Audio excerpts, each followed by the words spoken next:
Hey, Philip Gregory here with Philip Gregory Speaks. I just tried to do a video and I realized my SD card was full. So I'm going to redo this. But if you notice I got a beard going on, it's because it's No Shave November here at the university, so don't mind, that'll go away soon. I just wanted to talk about a few quick things. One is somebody had mentioned on my YouTube, left a comment and said that I hadn't quite summed up William Lane Craig's argument very well for the cosmological argument. I didn't go into enough detail apparently, or that I was misrepresenting it by not mentioning perhaps Hilbert's Hotel, which William Lane Craig uses to kind of give some more clout to his first premise, which says that something can't come from nothing. So I'm going to just do super quick here, and one explanation I need to get out is that these videos about the arguments for God's existence I am not doing in full detail. If you want to see full detail for all the different versions, because there are many, I can try to get some outside links on the written blog and explain those in more detail on the blog. I did put a summary of the Kalam cosmological argument on my page, so check that out. But basically what I'm trying to get at is summarize enough of the argument so that you understand what it's trying to claim, what the premises are, and what the conclusion is. All the side arguments to back those premises up and things like that gets really complicated, because the Kalam cosmological argument is different than, say, the biological cosmological argument, the one that talks about complexity and things in, or I'm sorry, I'm getting teleological one where it relates to biology. There's different versions of, we're going to talk about this in relation to biology, in relation to only cosmology, or whatever. So all those side arguments would be impossible to sum up in one video. It would be like a 2 or 3 hour video. So what I'm trying to do is just get a overview of those so that you get the basics of it, and then if you need more research, I invite you to check out some of the links I'll provide and go to some outside sources, and because William Lane Craig, for example, has YouTube videos and things and a website where he explains in full detail his Kalam cosmological argument, which I am aware of, but I'm not restating everything that he says, in other words. But just basically trying to show you what the argument is and the most major points where it fails, that I think it fails. There are many other ways it fails, and there are many other details to the argument, so please look those up. I do want to mention Hilbert's Hotel because someone said that I should. Hilbert's Hotel, like I said a minute ago, is really just something to try to lend more credence to William Lane Craig's first premise that says something can't come from nothing. Basically what he does is, and I won't explain this in full detail, if you can look up Hilbert's Hotel online, it's well known, it's everywhere. German mathematician basically came up with this to show the absurdities of using a concept like infinity. Now, basically what it is there's a hotel, infinite amount of rooms that are full with an infinite amount of people, but a new guest comes to the hotel and says, hey, can I have a room? And the manager says, well, I'm sorry, I can't because all of my rooms are full. And the person says, okay, well, I have an idea, knowing that there's an infinite amount of rooms. How about move the person in room 1 to room 2, the person in room 2 to room 3, the person in room 3 to room 4, so on and so forth, and room 1 becomes empty because they're shuffled down, and since it's an infinite amount of rooms, you can do that, and room 1 will always remain empty.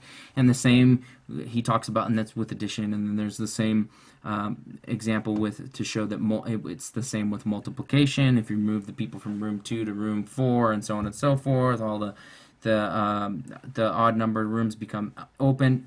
There's always more room for more guests, is the end of the illustration. There's always more room for more guests because you're using an infinite amount of rooms, infinite amount of guests. He said even if you have a bus, an infinite amount of buses with an infinite amount of people, you can still make room for those people in the hotel. And so William Lane Craig says this just shows the absurdity of the idea of infinity. And so he says, so an infinity, an actual infinity, is absurd. And so if there is no infinity, then the universe must be finite. And if the universe is finite, then there must be a finite number of past moments, meaning there must be a very first moment. There must be a very first moment of creation. And then he goes on to support that something can't come from nothing. It comes from that first cause, right? He's supporting the first cause. Now, there's a couple problems with that. I'll try and be quick with this. One is, first of all, it's a total miscomparison. Hilbert's Hotel is dealing strictly with mathematics, with mathematical numbers, and it's not dealing with actual people. It's Hilbert's Hotel was an argument for the finite in mathematics, because there's absurdities Hilbert believed that shouldn't exist. We should have finite ways of explaining our theorems, right? Gödel, in his second incompleteness theorem, showed that no axiom, if you're using axioms, that any system can't prove its own certainty, its own reliability, and Gödel also responded to, I'm not talking about Hilbert's Hotel, but Hilbert's whole idea of finiteness, and it's pretty much well known that has trumped Hilbert's idea of a finite system of mathematics.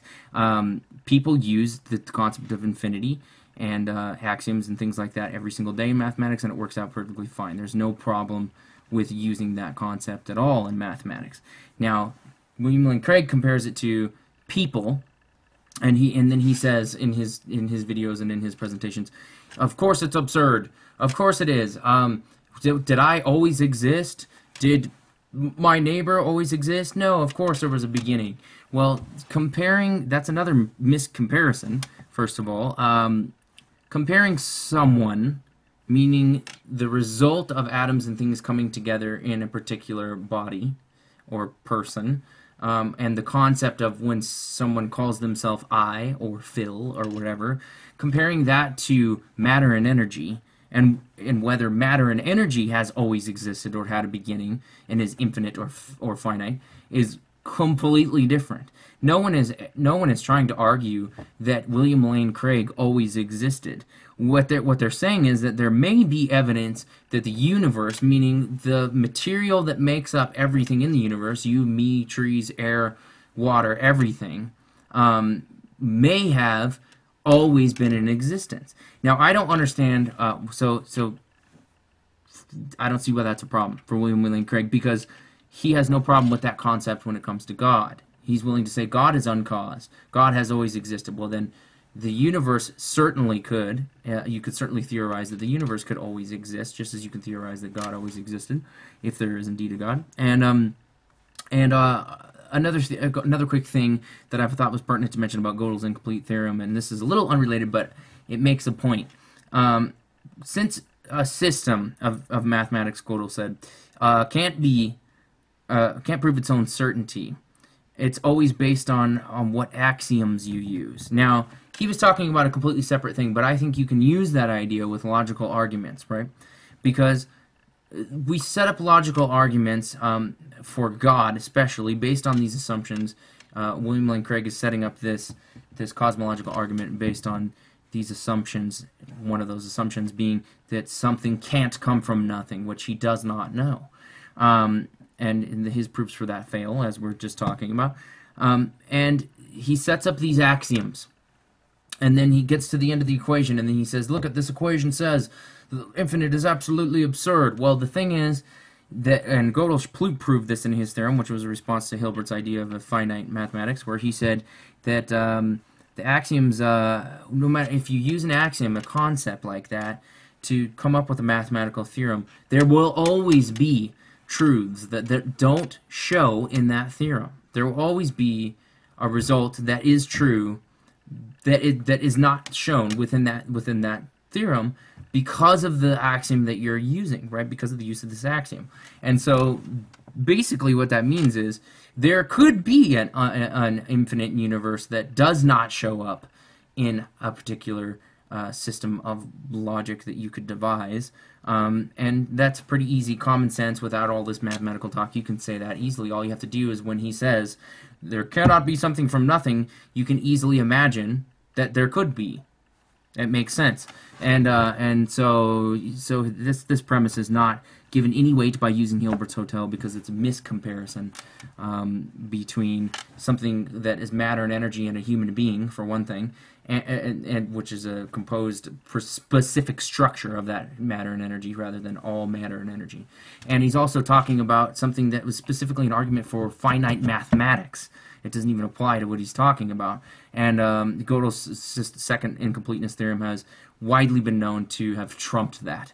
So it's irrelevant anyway.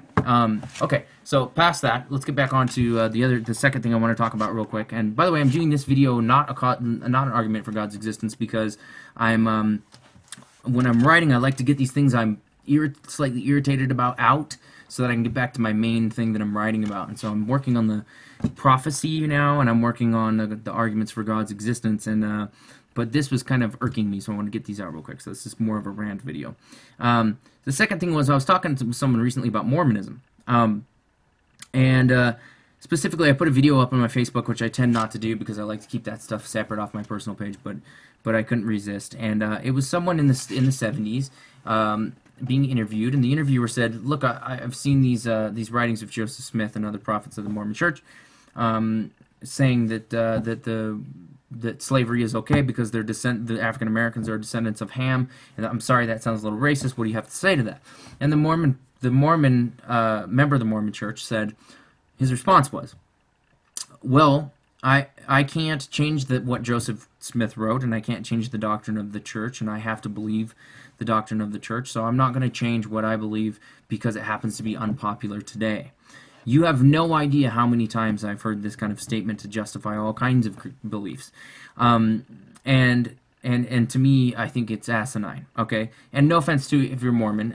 If you read my book, the first thing I say is that I attack innate failings of the species, just like I think we have a failing and a tendency to crave sugar. We have a failing and a tendency to believe these things about religion. And so I don't hate anyone as a person, but I do think this is an asinine thing that happens in religion and in general with humanity sometimes.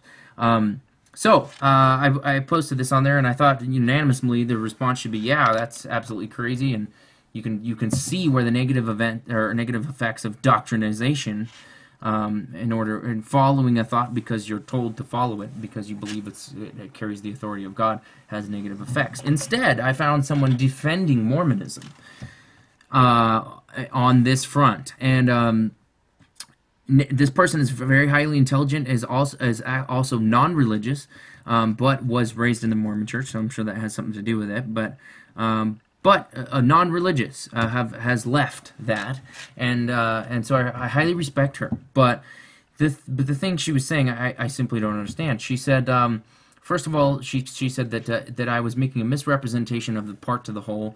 That this person is not an example of the Mormon Church. If you go into any Mormon church today, she said, and you ask people, do they believe that blacks should be slaves? Of course they would say no.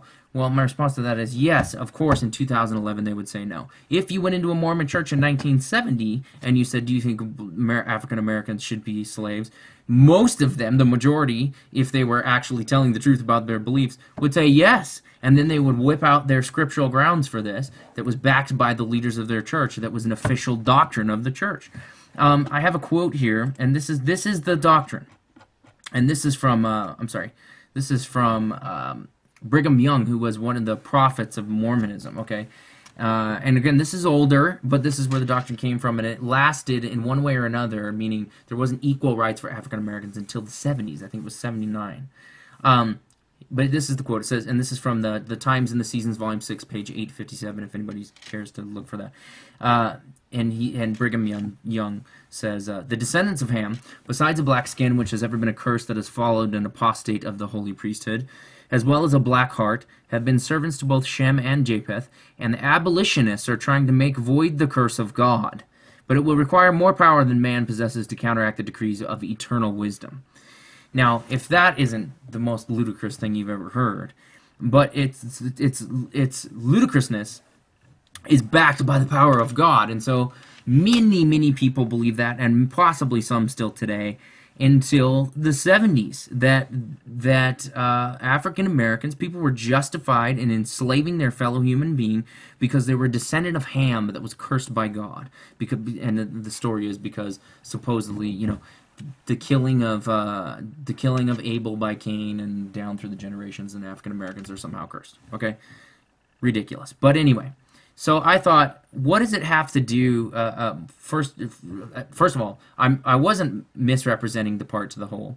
As this quote shows, this was a doctrine of the church, and this person saying this in the 70s was only saying what he was taught to believe by the religion, by the official decree of the religion that was supposed to have been the Word of God, right? The inspired direction of God said African Americans are supposed to be slaves.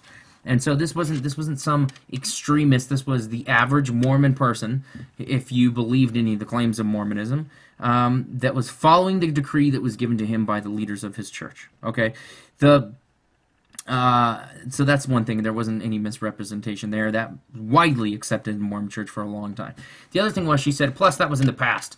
That stuff in the 1800s when everybody believed this stuff about slaves, it's not taking place now. If you go to the Mormon church now, it's not like that at all. And again, I say, true. If you go to in 2011, you go to the Mormon church, most people would, even if they did believe that, would be very hesitant in admitting it.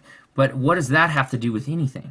My point is that these religions are supposed to, they say, they claim, they have the authority of God. So are we to believe that God, before 1970, agreed with the slavery of African Americans, but then he suddenly changed his mind in 1979 and said, wow, let's give everybody equal rights, or 1800, or whenever. If he changed it ever, we can ask at any point when he changed it. Why was he okay with it before, but now he's not? No, these things did not change because God changed his mind or anything to do with God. They changed because of rational thinking and argumentation among our fellow human beings, and largely due to people like Abraham Lincoln, for example, who fought for the freedom of slaves and implemented political advances and war, even in the case of the Civil War, to bring that about. It had nothing to do with God changing his mind. The Mormon church was pressed into that by the mounds of people around them who were looking at them and saying, how can you believe this ridiculous doctrine that's enslaving people? Get this crap changed. And finally they did. Okay, so that's social pressures is what caused that change, not God changing his mind. So anyway, so the two responses to this person is, number one, I wasn't misrepresenting the part of the whole. It was a very common doctrine. Number two, the problem is the authority that they claim to have. If they have this authority and it's supposedly from God, then why do we care that God changed his mind in 1979? What we should be asking is, and what should be self-evident, is that that this is not coming from God, that this is coming from human beings.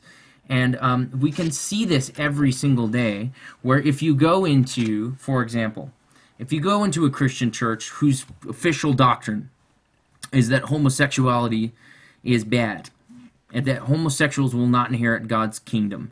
In other words, they can't go to heaven, they're going to hell because of the way they are.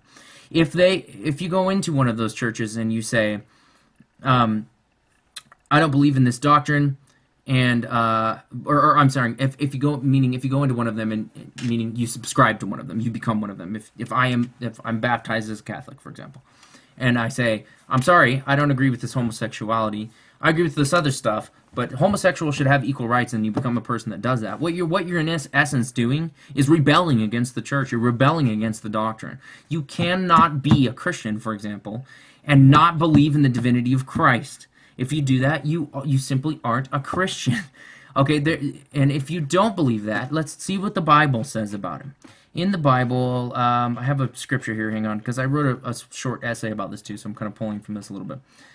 Leviticus 18:4 says, "You must obey my laws and be careful to follow my decrees. I am the Lord your God." Notice it does not say, "You must obey my laws and follow my decrees, except where you have an opinion about homosexuality.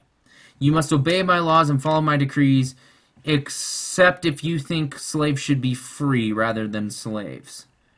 It doesn't give you the option to choose. It says you must follow my laws and decrees.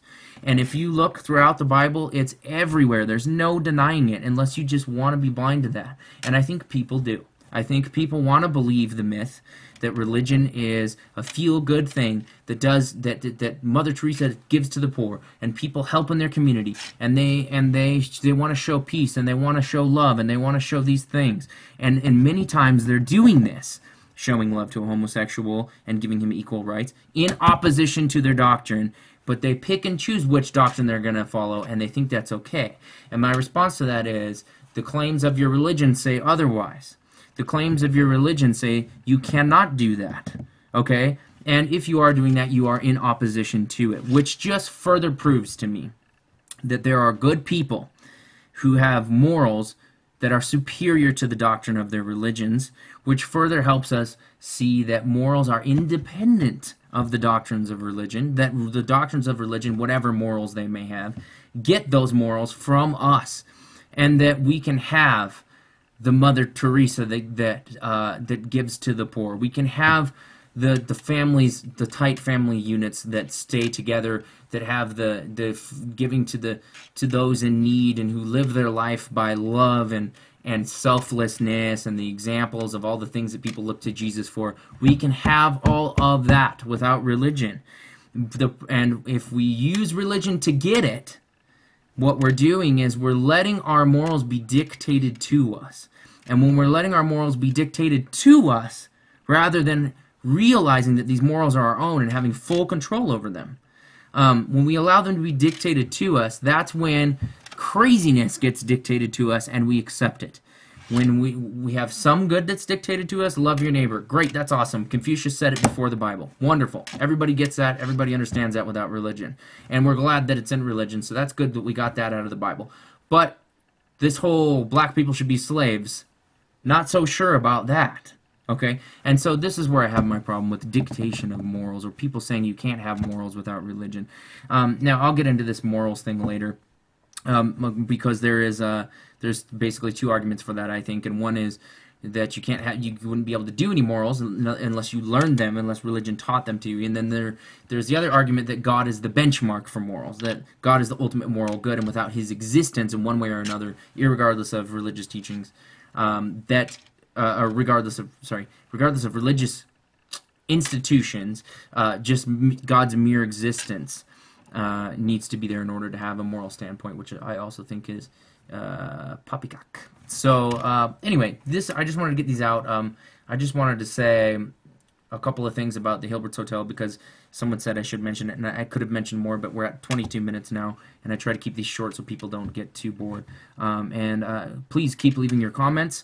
It helps me to respond if someone has a question, or they think what you're saying is absolutely asinine, and maybe I can explain that to you in a little bit better way, or if I'm a little confusing on some of these topics. Those are the two topics for today: Mormonism and slavery, and how it doesn't matter if they change their mind, and that it wasn't some extremist or a misrepresentation of the part to the whole.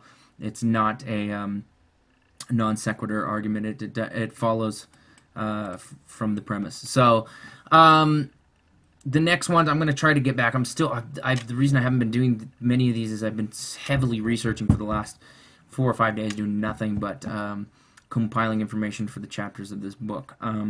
Because I know the points I need to make, but I'm trying to gather the evidence for that to link to some of these conclusions that I'm drawing. And so I will get back to some YouTube videos on the arguments for God's existence. I just haven't had time. So look forward to those. If you have any questions or comments or hate mail or whatever, leave that for me on my blog, and I'll respond to that in due course. So thanks for watching. This is Philip Gregory with Philip Gregory Speaks.